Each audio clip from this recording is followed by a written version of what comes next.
Hey guys, it's your old pal Joey, and I've not made a video for TikTok in quite some time, but I wanted to come on and do so now for something important enough for me to make a new video. And the Convention of States organization has for years claimed that the Constitutional Convention of 1787, which was at the time called a convention of the states, despite the fact that they lie and say it wasn't, it most certainly was. And I would encourage you to go to Eliot's debates, Jonathan Eliot's debates in the several state conventions. You can find it on Liberty Fund online and just do your own search for the phrase Convention of the States. And you'll find that it appears that three times as often the phrase Convention of the States appears describing the Constitutional Convention of 1787. And only, well, twice, but in one state, North Carolina, but in every other convention, in every other state, every other use of the phrase Convention of the States is used to refer to the Constitutional Convention. Of course, if what COS wants isn't, as they claim, a constitutional convention, what do they want? An unconstitutional convention. Because the convention that they've spent millions in a futile effort to convince state legislators to call for, that convention that process is provided for under the Constitution, making it constitutional. The convention they want to call is constitutional. But they claim that the convention they want to call is not a constitutional convention, so it must be an unconstitutional convention. Now, I wanted to come on, not to mention that, but that just came into my head, so I did. But I wanted to tell y'all, I want you to go read Federalist 40. I want you to read Federalist paper number 40, where James Madison admits that the convention of 1787 in Philadelphia was a runaway convention, that they exceeded the limits of their authority and did what they were not allowed to do.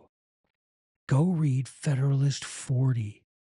Read it slowly, ponder it, and you will see that James Madison says, yes, we did this, but we had a choice to make. Either we acted within the boundaries of our authority, or we exceeded those boundaries in order to do what was best for the happiness of the people of the United States. And that's a direct quote. They did it for the happiness of the people of the United States.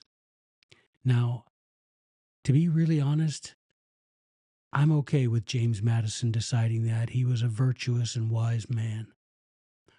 But I can't name anybody who has even a snowball's chance in hell of being a delegate at a convention that I would trust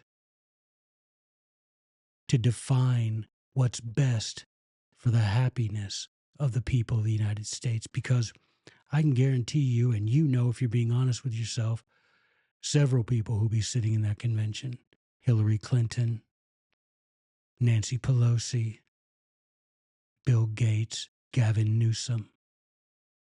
You know that. Mitt Romney, Mitch McConnell. Think about it.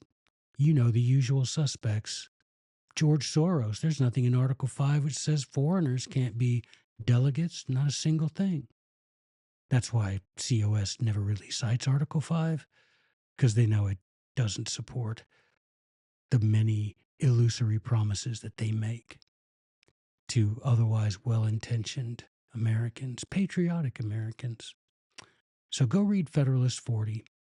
Find out for yourself that James Madison himself admits in that letter, yes, we exceeded our authority, but we did it because we thought it was better to exceed our authority and do what was best for the happiness of the people of the United States than to remain within the boundaries of the predetermined rules set by the states before the convention was gavelled into being by George Washington.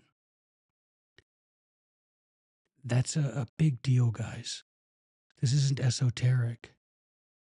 This is very essential because COS, the Convention of the States, consistently that organization consistently claims that the Convention of 1787, the Constitutional Convention of 1787, was not a runaway convention.